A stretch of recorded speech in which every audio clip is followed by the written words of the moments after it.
Episode 14. Can I be weak, yet able to build a strong house? 2 Corinthians chapter 12, verse 7 to 10. My grace is sufficient for you. Every builder knows one secret, that houses are not built by perfect hands.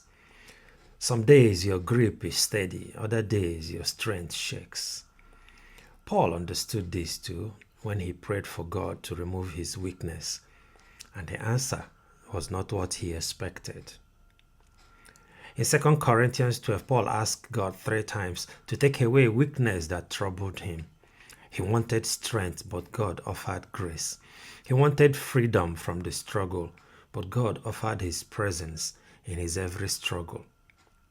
Then came the sentence that has steadied believers for generations. My grace is sufficient for you. My strength is made perfect in weakness. Weakness here is not a disqualification in the Father's house. It's often the very place where God builds strongest. Paul was not being punished by the way the answers came. He was being shaped as God was teaching him that a house of faith is not built with human muscle, but with divine grace. Your weakness does not make your foundation shaky. It invites God to reinforce it. In everyday life, weakness takes many forms. Some believers struggle with fear, some with impatience, some with financial instability, and some with private battles they never admit. You look around and everyone else seems steady, strong, organized, and spiritual.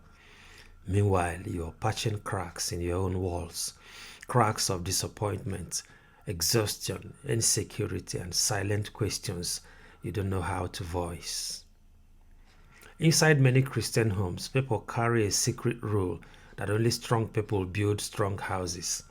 So when weaknesses show up, sickness, emotional stress, a marriage under pressure, or a drop in income, you feel embarrassed.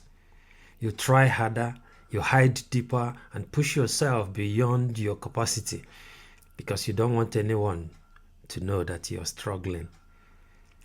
While our society teaches us that strength means never breaking, Scripture teaches that strength means breaking open before God. Paul himself discovered that pretending to be strong does not make the house stronger. It only makes the builder tired. Let God build through your weakness, not around it. The transformer that steps down overwhelming shame into usable courage is humility.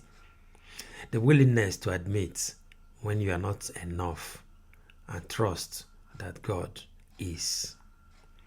Paul did not celebrate weakness for its pain. He celebrated weakness for its partnership with God. When you accept your limits, God supplies his ability. When you confess your struggle, God strengthens your spirit. When you bring your weaknesses into his hands, he turns it into a doorway for grace. You can be weak and still build a strong house, not because of your strength, but because of the one who holds the structure. Human strength builds fast. God's strength builds forever.